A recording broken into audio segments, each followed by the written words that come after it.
Good day to you everyone. Today we're going to talk about social wellness.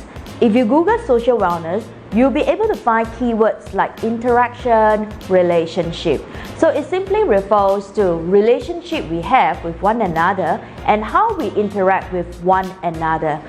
This relationship is important, particularly right now in this pandemic, because we can offer and render support to one another.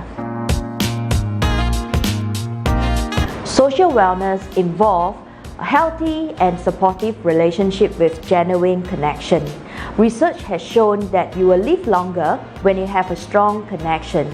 So you need to select a group of strong social connections to make you happy and joyful.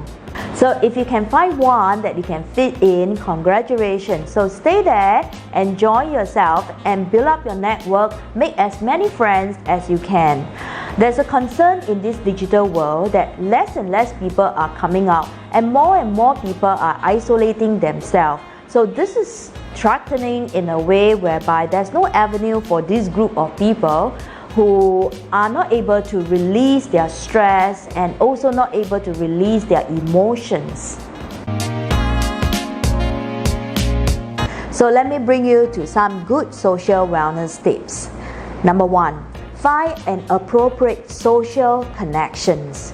So social connections can be consist of an interest group, like jogging, hiking, canoeing, fishing, photography, or even join an alumni where you find that there's a common interest and that can lead you to something else. So most important thing is you have to try to find a group that has a like-minded interest and can share your passions, your motivations, your inspiration, and so that you're able to feel happy and able to feel applicable when you're dedicating your time and your space.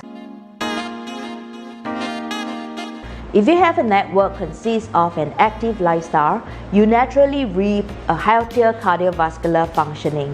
If you have people who share the same interests as you, like cooking, you find that you belong because you're able to share cooking tips, groceries, ideas, and recipes.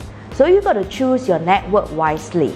If you're volunteering or serving in a community or society, do ensure that this group of people or this group is trustworthy and there is an authority to go to whenever you have issues. There are so many networks you could find. All you need to do is to reach out and choose your circles wisely. Some relationships are exhausting and toxic. Don't go there. It will do more harm to you than to do good. For example, abusive partners, overbearing friends, circles that make use of you, friends that take advantage of you, networks that does not have any reciprocal benefits. All this will create a lot of emotional stress. So when you try to fit in, you end up doing a lot of obligations and you're not happy. You end up losing yourself. And you're not willing to do things willingly. At the end of it, take some time to reflect back your connections. Are they supportive, positive, or motivative? Because that will affect your mental, emotion, social, and happiness. Next, get organized. Make a to-do list and set a daily routine. If you have an appointment with a stakeholder, try not to change it last minute unless it's a matter of life and death. Stay disciplined. If you have committed a twice weekly gym workout, stay diligently on it. So get organized and be accountable to your commitment. Nobody planned their time and routine to revolve around you. Time is wasted if it's dependent on your whims and fancy and priority choice. Taking breaks can help to recalibrate your wellness. You deliberately take time out to reflect and recoup your mind and soul. So during this break, try and do something different or do something that you have not done in your past before. Let me share with you my humble experience. So during my break, I would love to check into a place that people don't know me. So this is where I'm able to be more of myself and to be able to reflect on myself. So during my own quiet time, I love to reflect on myself, on my strengths and my weaknesses. So I'll draw a chart stating down all my strengths and a chart stating down all my weaknesses. And from my weaknesses, I'll be able to just reflect back on my encounters, as in I shouldn't have said those things, and also I shouldn't have done those things, and I could have done it better in a better way. So when I come back, I start to work towards my weaknesses and improve my weaknesses and capitalize my strength.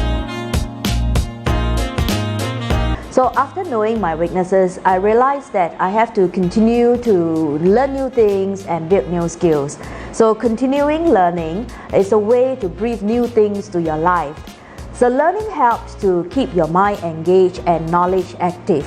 So learning new things will help you to have a new perspective on the world around you. So during my learning process, I gain new experience. It helps me to take higher responsibilities and also take on more challenges. And learning also helps me to keep my neural pathway active. So just take note, the best initiative is to combine your hobby and passions and build that into the network. So at least while taking breaks, you can still pursue something that is related. If you're challenging enough, try to pursue something that's completely new that might bring you a new initiative of a new avenues in the future. Lastly, empty out your negativities.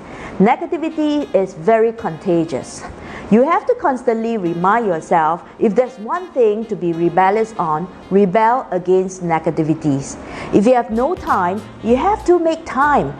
You have to continually tell yourself that you want to create time and you want to make time. But if you continue to convince and speak to yourself that you have no time, you really won't be able to find any time. If you continue to tell yourself that you're old and you're slow in learning new things, then you might not be able to learn new things. And take note, these are all negative thoughts. And you need to empty these negative thoughts so that you'll be able to have rooms to fill in more positive vibes. If you come across someone who achieved their goals, have a raise or a promotion or even a new incentive, don't go around feeling self-pity, bitter or jealous about it. That will poison your life. So empty out the negatives. Reason why people are not happy and in their strong spirit is because they are filled with negativities. Remember, you're in control of your own destinies, so stop comparing and competing. If there's ever want to compare or compete, compare and compete with yourself yesterday. When you have learned how to release and flush out the negatives, you will get into a habit of letting go. When you learn to let go, you will make rooms for your love, joy, peace, happiness, creativity, and connections. So letting go will allow you to love yourself more. Thank you very much, everyone. I hope you've enjoyed the sessions today. And thank you. See you again. Bye.